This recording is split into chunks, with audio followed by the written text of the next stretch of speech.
This week, we are chatting to Lopa, founder and CEO of Rasa. I first saw Rasa at my local grocery store and was totally intrigued. I'd been trying to kick caffeine on and off for years and was getting into the benefits of mushrooms and adaptogens anyway. So I tried it, and after my first cup, I was totally addicted. Mother of two, TEDx speaker, huge sustainability freak, she decided to start Rasa, an adaptogenic coffee alternative that transforms the way that we energize. In 2015, she worked with a clinical herbalist to see if she could create something that she could draw on a source of energy and could sustain her without burnout, crashes, or the jitters. I wake up with a cup and go to sleep with a cup, and it's become my daily Rasa ritual. I hope you enjoy this week's episode of Kicking It with Kristy. Let's jump in. So did you bring a beverage? I actually brought water because usually we have Rasa on tap here, but it wasn't made yet when I came in for this. And I was like, no. So the original medicinal beverage of choice. Okay. Well, I have a pot brewing of Rasa. Awesome. So, great. So I will make up for that. I think I'm trying bold today. Awesome. Which I haven't had yet, actually. I haven't had the bold one. Oh, wow. So I love me some bold. Yeah, I'm excited. Okay, did you bring with you your favorite movie scene or lyric?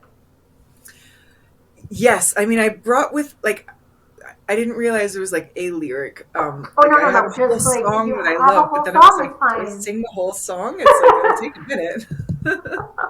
You can sing the whole song, or you could, pick an abbreviated version, whatever really, you want. It's totally fine. Okay. I know, this is so awkward. I mean, the intention of this is to, get people out of their comfort zone. And by the way, I love how I'm doing this to you guys, because if someone asked me to sing something, I don't know if I would really do it, but...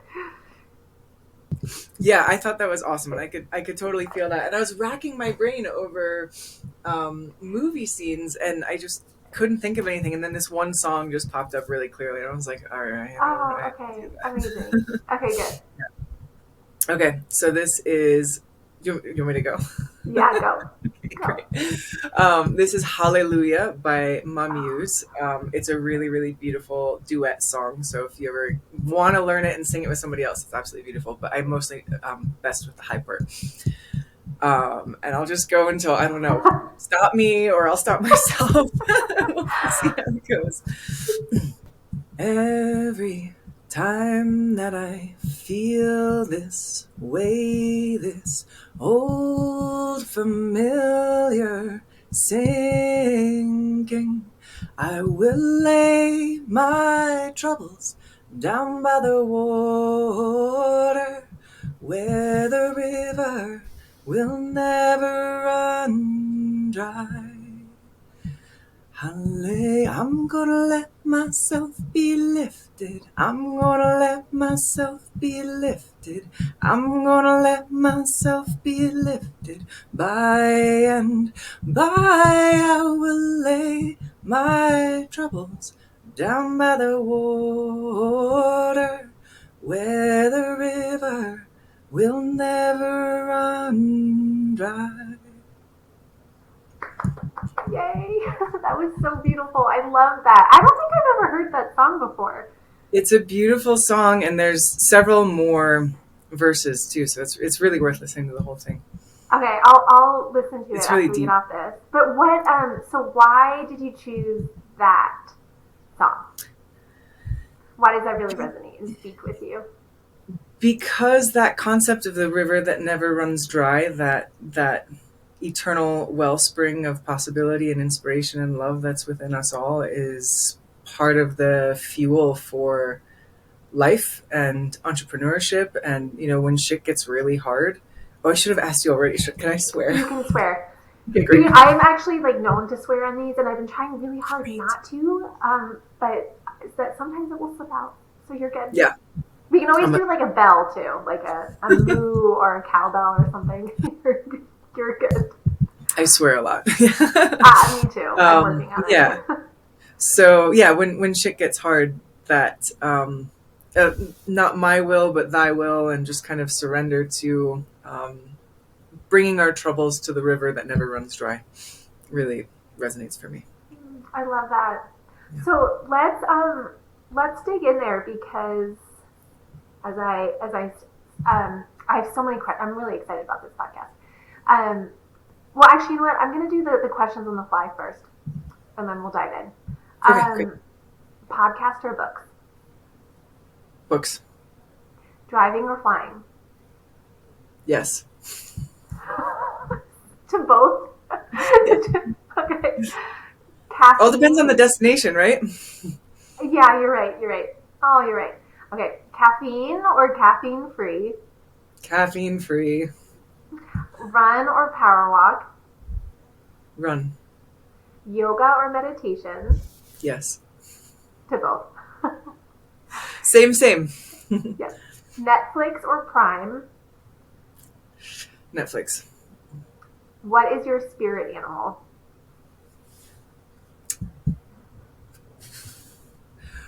I don't know about spirit animal per se, but I really enjoy and have been getting into Chinese astrology. And I'm a dog in Chinese astrology, and I'm like, oh yeah, I'm totally a dog. That's super cool. I've always wanted to get into it, but I never have. I'll have to pick your brain on that later. Yeah, Sure. I got a person for you. Okay, good. Oh, Yeah. Yes. Like, add it to my list of things that I'm doing right now. My husband's like, really? Okay, Harry Potter or Lord of the Rings? Lord of the Rings, because I've never seen or read Harry Potter. I've been waiting for my kids to get old enough, and they're just not quite there yet. They're going to love it. We start Yeah. with the books. The movies are pretty scary, but the books are good, especially if you read it to them. Great. Operator or visionary? Visionary. Planet Earth or Mars? Planet Earth, she said indignantly. Adventurer or hermit? The adventure of being a hermit. We talked about this yesterday with another friend. Absolutely. I think you can do that. You can be a hermit while adventuring through life. Yeah. In some aspect. Yeah. It really is a both and for me. 100%. Yeah. Thinker or doer? Doer. A Rivian, Tesla, or an old Ford truck? Rivian, but I currently drive an old Toyota truck. Oh my gosh, I love it. What kind? Tundra, 2002. It's like, That's amazing. lived well. Yeah, it's That's got a amazing. 250,000 miles on it. Oh, I want to see it at some point. Sushi, steak, or salad? Sushi all day, every day. Except for the whole fish thing. I know. Okay. Morning bird or night owl? Morning bird wannabe. I am also a morning bird wannabe. I woke up at 5 this morning and was like, just get out of bed. I went to bed at 9:30, by the way, so it was really early. That's amazing. So I was like, just get out of fucking bed. And I didn't. And so then I woke up at 7:15 and in a mad dash to get the kids out of school. So do you stay up really late? Later than I would like to. Yeah, I do well. I do best when I go to bed between 10 and 11, but I tend to go to bed between like 11 and 12. Yeah. I did that for years, and then about 2 years ago, I crashed, and I was so burnt out, and I couldn't do it anymore. Okay, Spotify or Pandora? Tidal. Oh, what's that? Tidal has lossless audio. So I'm really into audio quality, and so okay, fun fact. So MP3s compress the sound, which takes away a lot of the layers and the texture of sound. If you listen to the same song, now there's like a couple of things that you might need to do in order to get the right sound quality, but on Spotify versus on Tidal with lossless audio quality, like you'll just hear so much more. It's like listening to a record instead of listening to digital. I'm writing this down. Yeah. I'm a big music person, and Quinn and I, we listen to soundtracks like nonstop. Oh, nice. Yeah, Tidal. Yeah, you have to have decent speakers to be able to get it. I'm texting myself because I can't find a piece of paper or a pen by me, so just texting myself. Okay. That's really good to know. Where are we? Ninja or warrior? I don't see them as distinct. Oh, explain why. Because the heart of both of those traditions and practices is in facing the truth of reality and protecting what is good and true and beautiful and vulnerable. And that warrior mentality and the ninja mentality, like there's two different manifestations of that. Like there's different accoutrement, there's different ways of looking at that, but fundamentally the core practices are the same, which is self-cultivation for the capacity to be truly of benefit and of protection to others. And that is what we all ideally should be oriented towards. Warriors of life, warriors of protecting ourselves and what's good in the world. Okay, well, you nailed that question, so I'll just roll with it. Introvert or extrovert? Introvert, but not shy. Snow or rain? I love them both so much. Probably rain because of the sound and the extra moisture. I'm a Colorado girl, so I'm like, yes, the wetness, the actual. my skin, like I'm just like, oh my gosh, so parched right now. Yep. It's getting bad. Okay, the known or into the unknown? Unknown, because that's the only truth that actually is. Okay. Thanks for that. Okay, so I read this quote a couple of days ago when I was researching coffee, and I don't even know who said this. I think it was a comedian, Lewis Black, but he said, "I like coffee because it gives me the illusion that I might be awake." And that was so applicable. I was excited because that was so applicable to our conversation today around this need as a society for caffeine and for coffee. And I love how I'm saying this because I have Rasa brewing right here and I have jasmine tea right here. so I want to really dig into this because coffee has kind of, I think, so many people just love coffee, right? They love that ritual, that caffeine that it comes, the taste. Like I love the taste of coffee. I hate how it makes me feel. I get really jittery.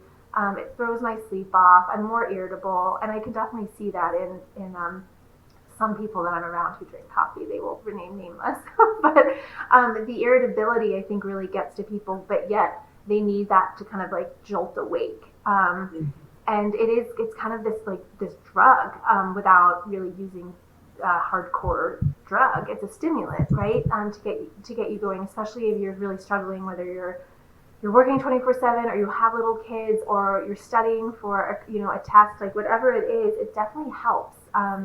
But it hurts you. It actually it really hurts you long term.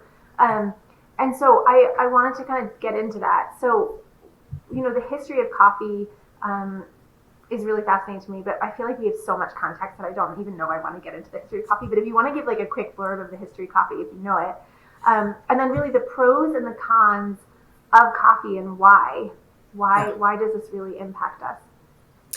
Yeah, I think the quickest and most interesting blurb on the history of coffee that I can give is actually a point towards Michael Pollan's book, Caffeine. It's just available on audiobook. It's like 3 hours. And what he talks about is that how coffee was essentially a tool of the Industrial Revolution. And the most interesting thing to me in that is that, coffee was part of how we started to commodify our time and how we started to override our body's signals to be able to be agents of productivity for ultimately a broader cause, but sometimes a not so humane cause. And so in terms of the pros and cons of coffee and, really how coffee tends to work, I'm a big believer, like nothing is inherently good or bad on its own, like we assign that value and it's also about how we use it. And so the way that many people do use coffee is the thing that concerns me most. And I see it as an extension of a manifestation of how we relate to the world and natural resources in general. Like our own body is our own natural resource. It's our innate natural resource. And we tend to look at it as like, how much can I extract? Can I override this system to get more out of it? And not actually be thinking about replenishing, nourishing, rest, the whole yin side of things. Like we're just like yang, yang, yang, let's go, do. And coffee can be used as a tool for that. And how many times have somebody been exhausted and is like, I'm going to have coffee so I can keep doing the things. And that is reasonable, understandable, natural, a tool sometimes. But when it becomes a lifestyle, when it becomes a habit, when it becomes a pattern, we start getting less and less and less connected to our own innate bodily rhythms and the ways that our body is speaking to us. And we just start becoming the coffee cycle and the coffee addiction cycle. And it is very addictive physically. As humans, especially now, especially running businesses, right? Like, and raising kids, like we're stressed. There's no doubt about it. We're stressed. And sometimes people think that in order to overcompensate for that stress or to make them feel better, they're turning towards caffeine or other things. But right, we're talking about caffeine for now. And that only, it stimulates more stress, right? So you're kind of like, you're trying to solve for stress and it's actually amplifying the stressors. So how does that work? Yeah, quite literally it is creating more stress in your body. So coffee, part of what is happening when you drink coffee is there's a few different factors, but it's causing a release of cortisol and adrenaline in your system. So my ex-husband used to joke that it's essentially starting the day with the neurochemical equivalent of fear and stress. Which you're trying to solve for the opposite, right? Which you're trying to solve for the opposite. Kind of amazing. Yeah. And again, I'm not saying that that's inherently bad. It's a question of how and when we use this. As one example, I slept very little last night and I had coffee before this because I really wanted to be awake and alert. But I do that pretty infrequently, and so like I know that that's a tool that I can use. I know the side effects. I know my own relationship to it. And that's what I want to encourage people to be more thoughtful about is, just like, how are you energizing yourself? What is your relationship to your energy? What is your relationship to your own resources? And I was using the example of like, we are our own innate natural resources. We're doing the same thing to our bodies that we're doing to the planet, which is just like extracting more and more and more and not actually replenishing and nourishing. And so when you kickstart your day by like essentially punching your adrenals and being like, get up, it's time to go. Like, it's sort of like somebody comes in and is like, all right, get up, it's time, here we go. That's, like that's what you're doing to your body. And that effect is going to be different for different people. For some people and some body types, that is a little bit more essential. But I would say there are way more people using it that way than it's actually a healthy choice for. And what you want is to, be kind of like gently waking yourself up. Just like think if you were like waking up your children or something. You don't want to go in there and scream at them. You want to like caress their head and say good morning, sunshine, I love you. And like you want to do that to your own body too. Yeah. And so the kickstart of the cortisol and adrenaline has a whole cascade of effects on your circadian rhythm, on your cortisol levels, on how your body is producing its own natural cortisol cycle. And on top of that, the reason that we feel alert with coffee is it's a trick. It's literally a trick on your body. What happens is your body, the neurochemical that makes you feel sleepy is called adenosine. And adenosine, the caffeine comes in and blocks the adenosine receptors so that the adenosine is not actually making it to the adenosine receptors and saying, oh, I'm sleepy. I need rest. I'm tired. And so instead we're like, oh, not sleepy. Everything's fine. And you just keep doing that when your body's smart. So it keeps on sprouting more adenosine receptors. It's like, wait a second. No, we're actually tired. We actually need more rest. We actually need more sleep because modern life is absolutely insane and we're all like living in an inhumane context. That reminds me when you're feeling really sad, but you're trying to be like, everything's fine, it's fine, I'm happy, but you're like slowly dying inside. Yes. And then you months later or years later, you have like a mental breakdown. So like, yeah. Or somebody breaks your arm and you cry. Yeah. Exactly. Okay, sorry, go on. Yeah. So, and that's one of the reasons why the dependency happens, and why you often find that the more coffee you drink, like you start to need more to be able to feel it. You're not actually feeling the high in the same way, because your body's like, wait, more adenosine receptors, wait, more adenosine. And so you need more caffeine to fill those adenosine receptors. And so, yeah, there's a massive physical dependency that happens there. But then there's also, very much the addictive emotional dependency, and like the way that we have sold our own incarnation units, a friend of mine used to call them, for productivity. And like that, coffee becomes in service to the way that we've commodified our sense of self and commodified our sense of time, and the energy and the time and the way that we spend it. Go back to the yin, and I think you called it yang, but I've always said yang, which I'm clearly not pronouncing that correctly. But go back to that, because I think that's really interesting. So I was at I was working with this shaman last week, and she was saying, you have too much yang, not enough yin. And it was kind of, I've never really heard of that, right? I mean, clearly I know what, but I hadn't had anyone say that to me before. So I'm just curious, as you're talking about this, like the coffee, the person, society, like explain a little bit about that balance, because I think that's pretty fascinating. Yeah, well, we're way, way, way over indexed on speed, aggression, doing, pushing, extracting. Like that's all very yang. And again, nothing is inherently bad, and yang isn't bad. Like we need that, that's a natural human impulse to create and to do and to all of that.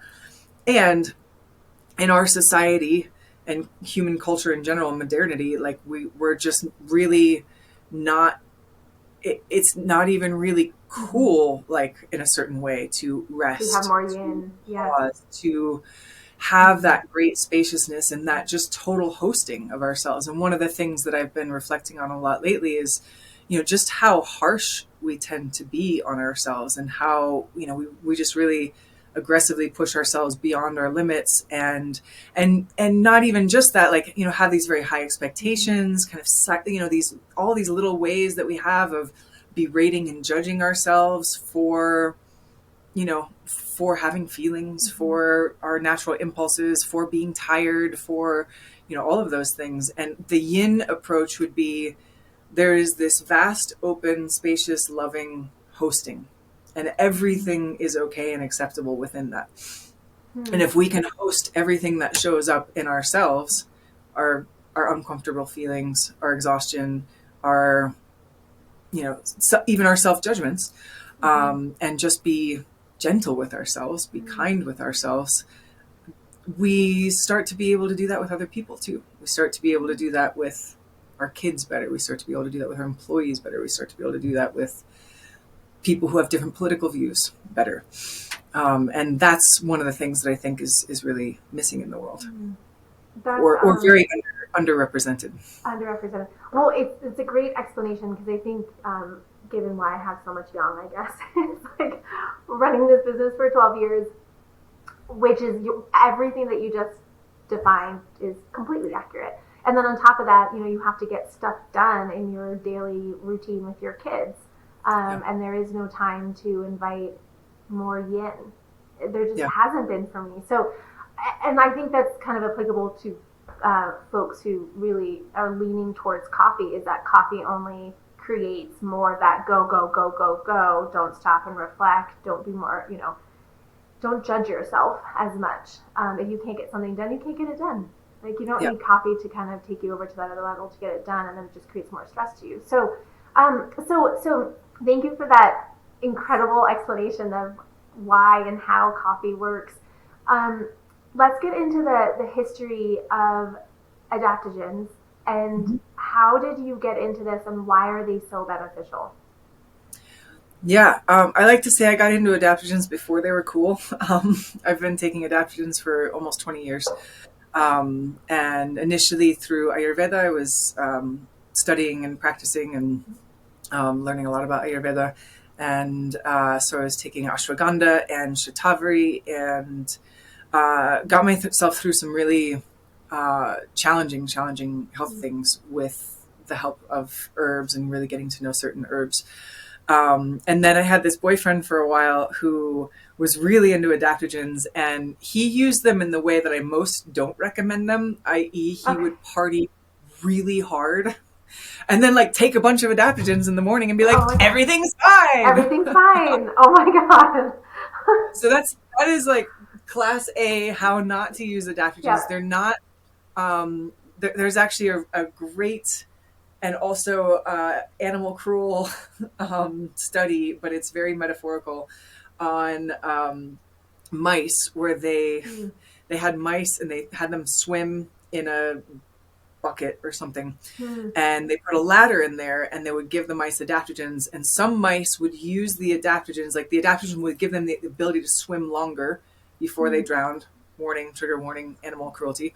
But some mice would use, like the adaptogens would give them the ability to swim until they found the ladder, and then they would get out.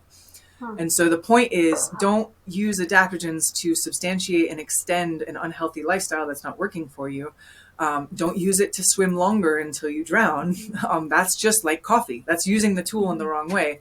What you want to do is to have them help you find the ladder out, even if that's just like, hey, I took a walk before this call. You know, I'm really big on like micro things that we can do in our lifestyle to, it's not like we all have to go live on a mountain and be hermits, to cultivate more yin, to bring more yin into our lives. But so adaptogens, I got into them, about 20 years ago. And then when I was looking at doing this coffee alternative, I was like, wait, there's this incredible class of herbs that generally taste like shit. And if we can take the strong taste of the coffee ritual and hide some of these herbs essentially in that, so we can get them into people's body on a daily basis, which is how they're most effectively consumed. One, it's a lot more delicious than pills. Two, it's replacing something that people are often using as a tool to hurt themselves in some way. And, you know, like, what could happen then? I just got really curious and excited about that. So how did you get into, and I'm going to say it in my own Ayurvedic, how did you get into that? And you have a background in molecular biology, or what's your background in that? And as you say this, I'm going to pour myself some Rasa. Awesome. Yeah. My background's all over the place. So yeah, I did study molecular biology initially at school. And then I went all over the map in a lot of different regards in my entire life. I have a very, very unusual story. Speaking back to the adventure side of things, I have definitely adventured solidly in my life. Everything from working at a crematory, actually burning dead bodies, to lobbying at the UN for climate tech, and whole range of things in between. Wait, how did you get into a creme? How did you get there? I'm just like, hold on, pause.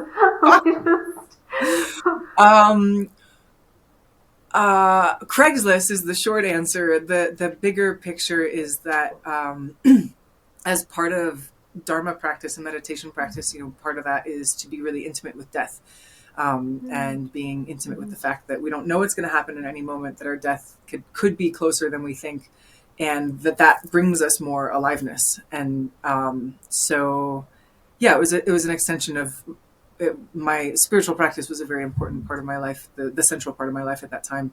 And so it was an extension of that. And I was like, I've always been very interested by death, and I very much enjoyed that job. What did you learn the most from that job? What did you walk away with? Okay, like in your heart, you knew something. What was that? I mean, in my heart, it's like I just viscerally felt more how we all die. You know, we don't necessarily have control over how we die. Of course, we all know that, but you know, you see a few hundred dead bodies and you burn them, like it does change how that feels really real to you. And I saw it and felt it as a sacred role. I got to be their last blessing. on the earth before burning them. I prayed for everyone, and it felt like a tender, sacred role. And sometimes we don't really value those kinds of things in the same way. Like, that's kind of an invisible. Who thinks about a crematory opera? It's certainly not a sexy job. But to your point, it's really important. It's like the last blessing when someone, depending on what you believe, that is a really, it's an important job. It really is. Yeah. That's incredible. So back to adaptogens. So I'm drinking Bold, and it tastes phenomenal. There are all these layers. Talking about title, it's like, whoa! Like, there's so many layers to what is in here. Tell us a little bit about. Go back to the adaptogen story, because there's so much there that I know you haven't even scraped. Yeah, in terms of like, what are they? Where do they come Yeah, like for our listener and viewer who don't really know or understand adaptogens, like, why is it something that is such a benefit for us, or can be such a benefit and an alternative to what we're currently doing, which is, drinking other things to get our brain functioning in a different way. This actually does something very similar, and it's better for you. It's way there are more pros to drinking this than to switching to caffeine. So how do they really work, and what are some that you have loved using in Rasa? Yeah. So adaptogens, it's useful because there's so much information and misinformation out there right now. There's so much misinformation. Yeah. It's not very well understood out there. I think that if you go ask the average person out, do you know what adaptogens are? They'll be like, like, maybe they never. Maybe. I think they're good for you. I've heard that's something I should have. So they're a class of herbs that, at the most simple, pared down level, they help your body to adapt to stress. Scientifically, what's happening is that they actually mimic stress in the body, and which gives your body the chance to be able to develop strength against these little kind of micro stressors that they're supporting in your body. So a lot of times when I say it mimics stress in the body, people are like, I don't need anything to mimic stress. Thank you very much. I have plenty. Yeah. But, that's what I'm thinking right now. I'm like, oh my God. It's EU stressor, EU, the Greek prefix EU stressor. It's a good stressor. EU means good in this case. So like working out is a good stressor on your body. Like you rip those muscles and you make them stronger, you make them more resilient, you make them more flexible. And that is stressing those muscles. So your body has two main pathways that it uses to communicate to your adrenals that there's a stress event, that hey, we need cortisol. Coffee is one of the things that's like, hey, we have a stress event. Release the cortisol. Yeah. So just know that when you're drinking coffee that it does do that, and just to be judicious about it, be self-responsible, be aware of how you're using it. But those two main pathways, there's one via the endocrine system, one via the nervous system. And adaptogens literally strengthen both of those systems so that they can handle basically that small amount of stress that they're mimicking in the body. Your body starts to just be like, oh, that's fine, whatever. I can handle that little bit of stress. And what you'll notice is when you drink adaptogens regularly, and dose is important, type is important, balance of the herbs is important, drinking them regularly is important. So it's not just like, oh, I had a adaptogen bubble gum that had 5 milligrams in it yesterday, I should be cured, right, of stress forever. Like we tend to, I'm being extreme, but we do tend to have these kinds of ideas. It's like when you need to take supplements, when your doctor or whomever, your functional medicine practitioner, they're like, here's some supplements, and you take them. At first you start off like, hardcore, and then you dwindle down to, once a week, and then you're like once every other week, and that doesn't work. You're not going to get any benefit from that. You have to be consistent, which is what you're saying. Yeah, exactly. I mean, it's like exercise. You don't like, you go to the gym for 2 weeks and then you're like, okay, that was fun. And it's like, no, actually you need to, it's a lifestyle. You have to incorporate it all the time. And adaptogens are like that. They're something similar to probiotics as well. Or, like if you're having yogurt and sauerkraut and stuff, it's not like a one-time thing. It's just something that you start to incorporate all the time. So adaptogens help to literally strengthen your body's stress response so that you get stressed a little bit less quickly for a little bit less time, and a little bit less intensity. And one of the things I notice is that taking them regularly, that like just the little things just get you a little bit less. It's not like you're suddenly Mr. Zen or Ms. Zen. Yeah, it just takes the edge off. Takes the edge off Yeah. a little bit. So it's almost like the startle response calms down a little bit in your system. And then going back to that horrible mice experiment, like what you want to use is like when you have that little bit of buffer, when you're not quite so stressed, then you're like, okay, what's a better choice that I can make right now? Like, is there something I can cancel? Is there some way, like maybe scrolling Facebook for 45 minutes before I go to bed is not actually contributing to my mental health? Like, I don't know. I've never done that before personally, so. Oh my gosh, it's amazing when you're in a moment like that. Like the other day, I was looking for gifts for the kids for Christmas on like Instagram, because they have these like amazing ads that pop up, right? Especially around science. Totally. So I'm scrolling and scrolling and scrolling, and then by the time I know it, I swear to God, it's like an hour later. I was like, well, that was not what I intended, and it's not good for your mental health, right? But it's amazing when you catch yourself in the act and you can put it down and realize that. That's like a win in its own, I would say. I was excited when I was like, oh, okay, great. So this is definitely, so back to the bold really fast. So talk about, if you can, speak to 3 of the adaptogens in Rasa that you love and why. Why were you so excited to find those, and how did it help you personally?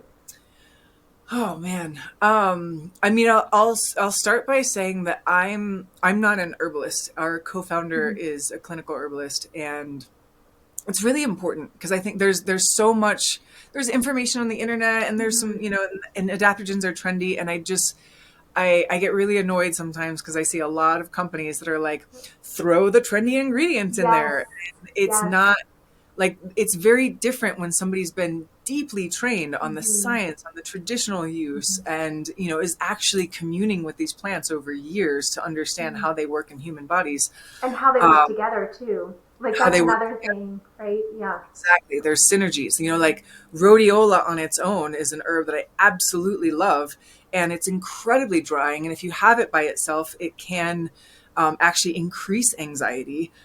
Because it's quite energizing. There's a bunch of different factors, but if you balance that with something that's more moistening, grounding, nourishing, like a shatavari, another one of my favorites, probably 2 of my favorite herbs right here, rhodiola and shatavari. Shatavari is incredibly nourishing, calming, moistening. It's a very yin herb. I would say rhodiola is quite yang. Shatavari is very yin. You bring that yin and the yang together, and you've got a really nice balance that can actually really soothe and support what ails us in modern humanity. So we use, I think, 15 or maybe 17 different adaptogens in the Rasa blends. So we have 9 different blends. We use 50 different herbs total. One thing that I see happen a lot is that people label something an adaptogen, and it's actually not scientifically validated to be an adaptogen. So it's being used more as a marketing term as opposed to a scientific term, which is what it originally and actually is. Oh, interesting. So what is, like, if you could quantify really fast with like one sentence, like the adaptogen equals to, just so people understand that, what's like the classification of an adaptogen and what to look out for? Yeah, so there's they call it the 4 N's. It has to be non-toxic in normal therapeutic doses. It has to have a non-specific effect in the body. So it's not like, oh, it's for the liver. Like it works holistically in the whole body. And part of that is because of the 4th N, which we'll get to, non-specific, non-toxic, normalizing. So it has to have a normalizing effect overall. So it's helping your body find homeostasis in the event of any type of stressor, physical, emotional, mental, environmental, etc. And then the 4th N is a neuroendocrine effect. So going back to those 2 systems I was talking about that your body uses to communicate to your adrenals that there's a stress event via the nervous system and the endocrine system. It's the hypothalamic pituitary adrenal axis and the sympathoadrenal system. Those are the two names of So it has to impact and touch that system. And that's part of why it has that non-specific effect, because your nervous system and your endocrine system touch absolutely everything. They're kind of the foundation. It's like one of the, the main drivers of your entire physiology. So those four ends are what qualify it. And then, you want science behind that, because like, how do you know if it touches if it impacts the neuroendocrine system? How do you know if it has a non-specific effect? And so there has to be sufficient science behind it to make sure that it's qualified. And so there's really, I don't know the exact list. We do have an adaptogen guide, because we've got really tired of all the misinformation. Sure. Yeah. All right, guys, this is the jam. This is the real deal. I think there's 32 total adaptogens. And then we also have a list of like primary offenders that we see out there where people are calling something an adaptogen and it's not. Oh, that's great. Okay, we'll share that in this link because I think it'd be really helpful for people to understand. Okay, so moving towards in the direction of 2015, 2016. So how did you get into, I mean, clearly I understand like the adaptogens, the coffee, the negative impacts, and then the pros and the benefits from adaptogens. What were you experiencing during this time in your life, and how did you kind of take that leap to just say, we need a better alternative? And there doesn't really seem, there's nothing out there. And you guys were first in the market to kind of spearhead this category. So what was that like life moment or that defining moment where it really pushed you to start Rasa? Yeah. Extreme stress is the short answer. I had just a phenomenally stressful and traumatic year. I was in a legitimate cult environment, and I left that, which was its own traumatic event, had an emergency surgery, moved across the country, had a baby via emergency surgery, and a death in the family, a total falling out with my family of origin. Like, it was just like, and then 6 months before that, I was in the hospital for dengue fever. Like, it was just oh my gosh, thing after thing. And I had my first baby and sleeping terribly and needing something to get me through. And I tried coffee. I wasn't really much of a coffee drinker before that because it was always a little bit too much for my system. And I was always aware of that overriding quality and over extractive quality for my system. But I was like, okay, I guess this is the time that I drink coffee, right? Because I need to stay awake to take care of my baby and all that. And it was just like, nope, no. Body was like, hard no, this is not happening. Very clear. Abort, stop. Yeah. And so I looked at all the alternatives out there and I was like, really? Nobody's made like the coffee alternative? Like, that just doesn't exist yet? What's going on here? And so I worked with an herbalist and we created the formula and got off to the races. And, in some ways too, it was also, I was under so much stress and trauma that it actually was like directing my energy in a positive, creative way. That was really generative. It was like, you know what, we don't have to sit here and kind of lament about all the things that have happened. We can, and healing is very important. And I did do a lot of therapy and all that stuff. But there's also, sometimes I think we can get a little bit self-involved with, identifying with what's happened to us and some of the victim stance and stuff like that. And in a way, Rasa was also a path out of that. And I had this, golden thread of inspiration. And it was like, you know what, let's just stick with that. Inspiration is precious. Like, let's do this thing and create this business. Wow. Okay. So what was really, I mean, you had this baby, right? You have this little baby. You're kind of weaning yourself off coffee, essentially, or that caffeine. And then you're going into Rasa. Like, what was one of the hardest times? Because I think a lot of entrepreneurs and founders are starting to. They haven't always, but it's always from an outside look in is, oh, everything's fine. Like, everything's good. We are good. We're just we're going, we're swimming, like we're just rowing in the same direction always. We're moving. And there's this facade that, we've got this always. We've got this. We're gonna go. Just keep swimming.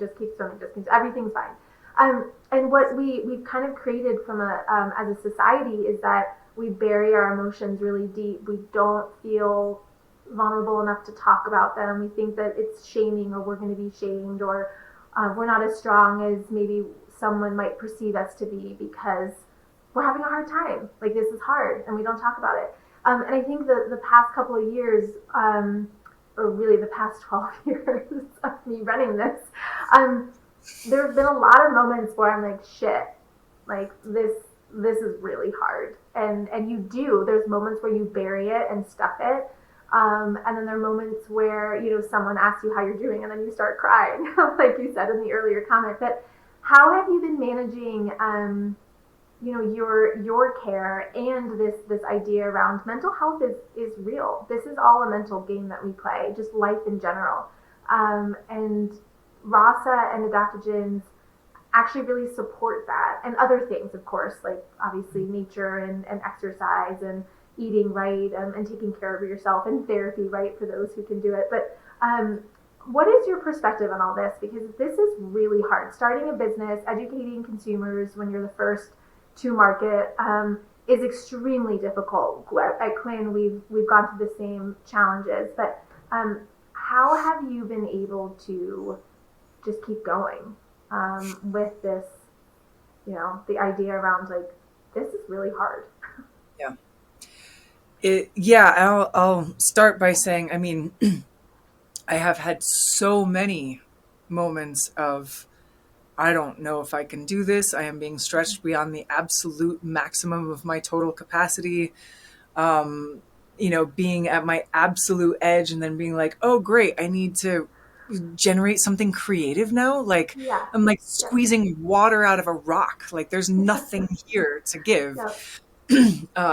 Wanting to throw in the towel so many times, crying myself to sleep, like crying in the bathroom because I didn't want to cry in front of my employees because I mean, just like it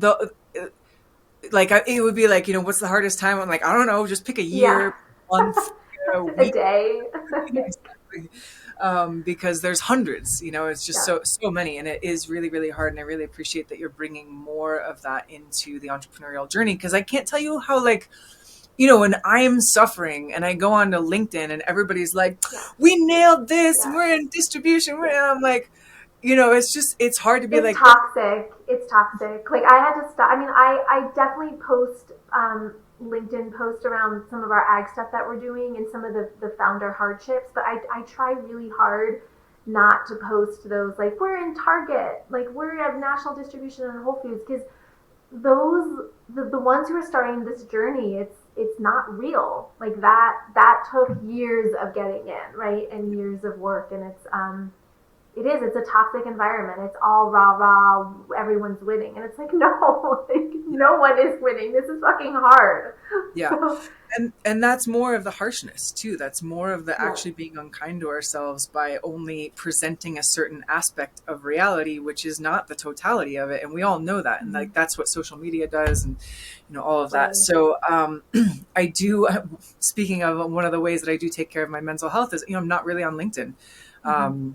I don't engage with social media very much. I don't give a fuck about social media, to be honest. Like, it's tricky because, as a founder, and, I'm like a pretty engaging personality, and like I can do the dog and pony show, and there's certain aspects that I love to, like, I love doing podcast interviews. I love doing, certain things, but I'm not interested in being an influencer in the way that, would probably be really good for the business in a certain way, but it's just not actually natural to me. And so, I think one of the things, which is leading me to, like, I'm like, there's so many things I could say about all of this. There's so many things, I know. Exactly. Like, there's like 100 different directions we could go, but what's coming up is, we have to really understand our own innate appetite, our own innate personality, our characteristics, what's natural to us as individuals. And that's going to be different than what we see on social media. And I think that that's one of the things, like you see on LinkedIn, you see in all these different places, like there's a certain, like, this is the way to be an entrepreneur, this is the right way. And that's not actually true for everyone. We're all carving our own path, and we all have to be true to that. And the more true we are to that, actually the more energy that we have, because I think about a lot of things in terms of energy. I'm very energy obsessed.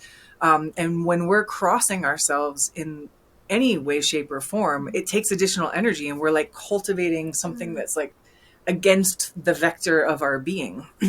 And so if you're okay, that's like kind of amazing. And we need to sit with that for a second, because it's so true. Sometimes you just need to do what you feel good doing, and not, especially as a founder and entrepreneur starting, you have so many inputs from investors and board members and industry vets, and you're kind of like, wait a minute, I know the right thing here. I have to stop listening to this outside noise. And it's so real. Everyone has their own story. Everyone has their own journey. And if someone can offer some advice and really kind of make sure that you don't go, like for you and I, for example, right? Like there's so many things that you could offer to make sure you don't get into a really bad situation. But overall, if you're listening to so many others outside of yourself, then you're getting pulled into a situation where you weren't meant to be in that situation. You weren't meant to like feel that. You're going against what the universe had in mind for you. So that's, whoa, I love that, what you just said.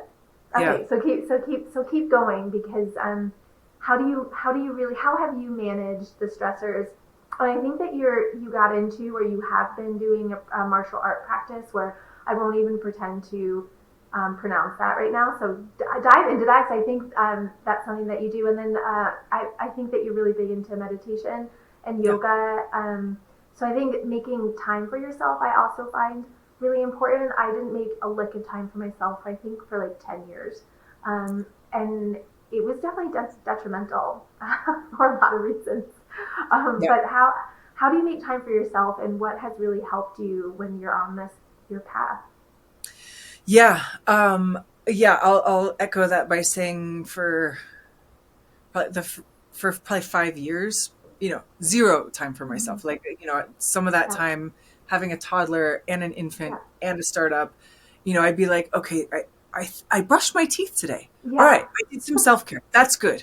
Like that was the level of or like, drink some water, drink enough water. Yeah, exactly. Like it was really that bad, and I was suffering tremendously. And I was also like really living against what we were trying to espouse as a business too, which like that wasn't lost on me. I was like, this is ironic and terrible, and here I am. And then I was being really harsh on myself for that too, like judging myself and blah, blah, blah.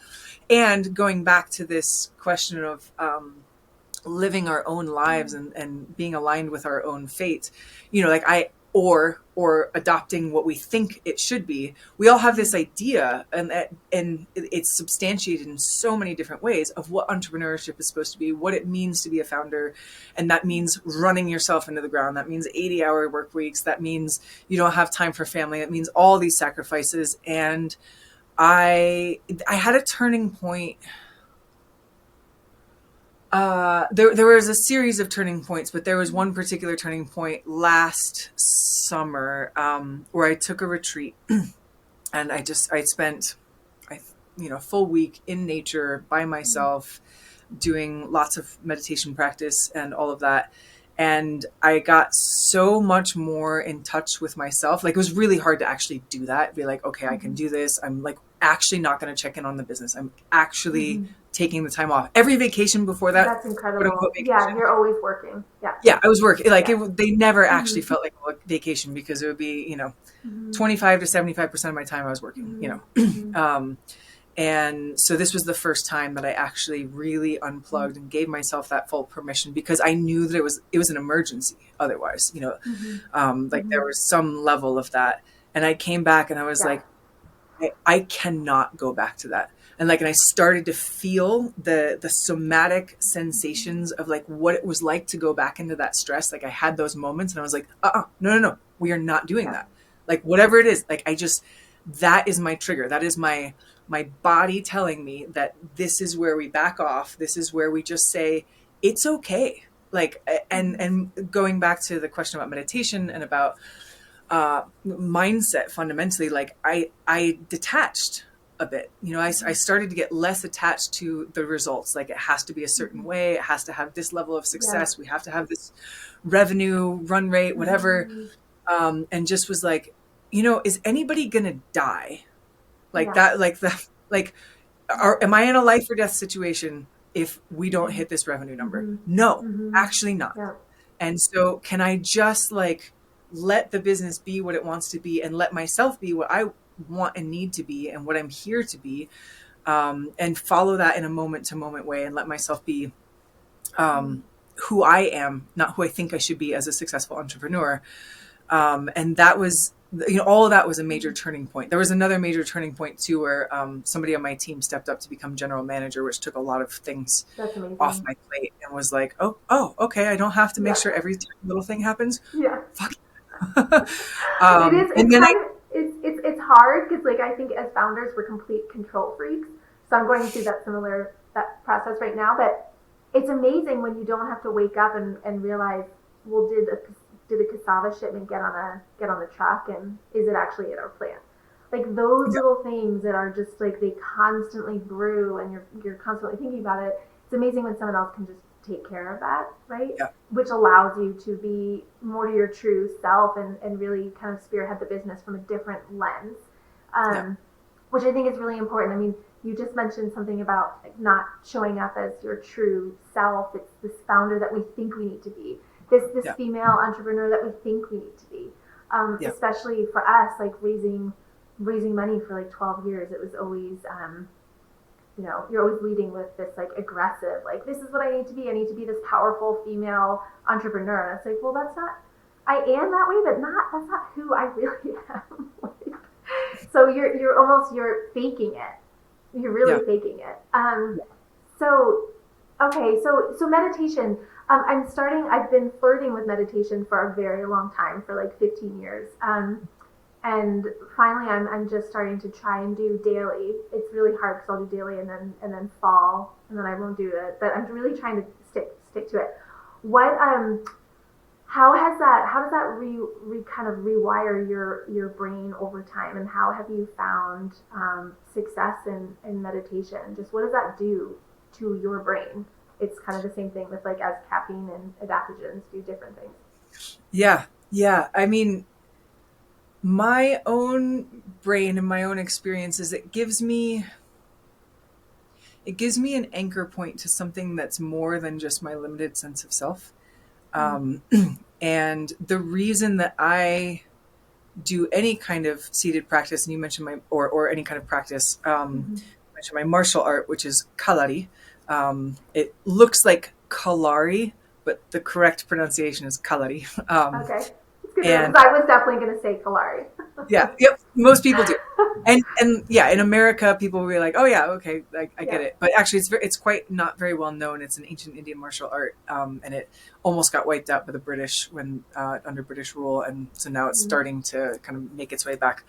But for me, any kind of conscious focused practice is really about being like having that touch point to be able to take that into the rest of my life, so that I'm actually practicing with reality, with myself, with my innate qualities and how I'm meant to express in this life, in this moment, so that everything becomes practice. So it's not just like right now, I'm not actually doing a whole lot of seated practice, but I'm really engaged in moment to moment, like, can I stay present? Can I stay fresh? Can I stay with my body sensations? Can I not make a story and a narrative and project into the future about my fears about what tomorrow is going to be, or how terrible it's going to be if this thing doesn't happen?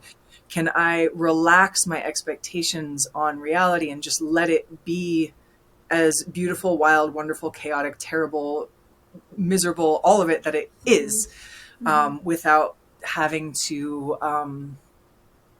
try and control it, or try and control myself, and to surrender more to it's not just like my own personal agendas, but like what am I being moved by? Like, where is my desire going towards? What is it that life wants to do through me? And how does that relate to the business? And how does that relate to my employees? And am I actually really being of benefit to others or am I just actually trying to be of benefit to myself and make it look like I'm benefiting others? And so that makes my ego more strong. So like all of these are different ways and, formats for how I'm practicing in a moment to moment basis. And having done a lot of seated meditation practice, and staying engaged with that, ultimately it's about the view, and it's the lens with which we're perceiving the world. And the meditation gives us access to, it gives us a little break from all the enculturations and stories and structures and shoulds that we put upon ourselves, and just gives us a little bit more spaciousness to be able to engage with life from a wider frame. And then bringing that wider frame into our lives on a moment to moment basis. Okay, I'm going to work on that. What you just said. That's incredible. Being present has always been really hard when you're just trying to move as fast as you can, right? So I think there's a lot of value from what you just said that everyone should pay attention to. And Lopa, I know we're over time, but just a couple more things. So what's one thing that you would like others to know when embarking on this journey of starting a business? I would really check in with your motivation. Going back to what I was just talking about, are we wanting to, is it of benefit to anyone besides ourselves in a certain way? Because I think there's so much, we're so over individualized in our culture. We're so me. And I even see a lot of so-called conscious ventures and, beneficial ventures and stuff like that still just feel like, is that really actually what needs to exist? So I really, and the reason that motivation is so important too, is that because it's a marathon, because you're going to go deeper into yourself than you've ever had to go. I have drawn from wells that I did not know that I had. I have dug my well deeper, It's the hardest thing. I think everyone's like, oh, starting a company is super rewarding. It's like, no, you have to absolutely love what you do every day. And even in the worst parts of your journey through major despair, you still have to get up and you're saying you're doing this for the common good, right? Yeah. And if you're not doing it for that, then you're not going to be able to last. It's too hard. You can't pull from the well because it's not your love or your passion. So that's something that I think I get asked weekly of, I'm so excited about this idea. And it's not really about the idea. Yeah. It's about what you're doing and the impact that your idea has. Yeah. But that's not the case for a lot of people, right? We are such a me society. So the one thing the listener should get across, and then how have you been able to stay true to that, I guess, over the years? I mean, for me, myself, to just kind of go on my own journey, when I say people should check in with their motivation, it's about having an intimacy with that motivation from the start. A big part of my, a meaningful, embarrassing, and I'll just be real about it, part of my starting Rasa was wanting to prove something. I wanted to prove that I could do a cool thing. Something. I needed to prove to myself. And there's a lot of ego in that. And that's very feeble. That broke, that broke, and it almost broke me. So, what I had to do and what I've had to do over the years is just keep going to another layer of motivation. Sure, financial security and having your own sense of survival, that's a valid motivation. You just want to be real and honest about those motivations. And then you can go another layer deeper, and then you can go another layer deeper. And it will force you to go another layer deeper because you'll find that just making money, that's going to make me insane in different ways, and so, it keeps coming down to going back to what we were talking about, living your own life and living your true life. Is this something that's bubbling out of me that needs to happen? Because if not, I'm not going to have lived my life. I'm going to get to my deathbed and feel wow, I can't believe I didn't give that my all, because that was, clearly a part of who I was that I didn't manifest, that I didn't bring into being. So that's the level of core motivation that I would ideally want everyone to have, that it's somewhere like whatever your belief system is, that it's like coming from somewhere really, really deep inside of you, that like you need to create this thing in the world, and you don't care if it's successful. You don't care, like at a certain level, of course we all want it to be successful, but like if it was that important to you that you do it and give it your all, even if it failed, then great. Like, please, like do that thing. And if you're not sure about that, if you're like, if failure was part of it, then I don't know if I would do, then, maybe question that, because you're going to fail in so many different ways that you can't even conceive of, that like you're going to be tested, and it could be really, really, really hard for you. And, going back to some of what I was saying earlier, like we can be easy on ourselves. Like, it's okay to be a little bit more gentle with ourselves and not have to ascribe to certain levels of success, or the entrepreneur path is better, or, all these kind of ideas that we tend to adopt about that. Thank you so much for that, Lopa. So where can everyone find you on social, website? How can we support you? Where can we buy you? And the other question that I have are two potential friends, or not potential friends, two friends that are potential guests on our podcast. Yes. Okay, so you can find Rasa at wearerasa.com. We're also on Amazon, and we're not in a whole lot of stores, but we're in some stores, but we're not like, in Whole Foods yet. We're gonna work on that this year. Well, I will just say, I just bought this lovely package because I was out, and I got the sampler, but I got this for everyone. Oh my God, whoever was watching, well, that didn't work, but there's this amazing sampler that came from Amazon. So if anyone wants to try it, I think we had 5, between 5 and 7 sampler packets of Rasa, which I'm really enjoying. Awesome. Yeah, great. Yeah. The sampler comes with 4 servings each of our 9 blends. So there's like a month's worth of a tour of Rasa, so you can find your favorites there. In terms of supporting us, I mean, the ultimate support is to be your best self, and to really be well, whatever that means for you. And if that includes buying Rasa, we love that. That's our hope, and our goal is that Rasa helps people be a little bit more in tune with themselves and their true selves, and be a little bit more of their own light in the world.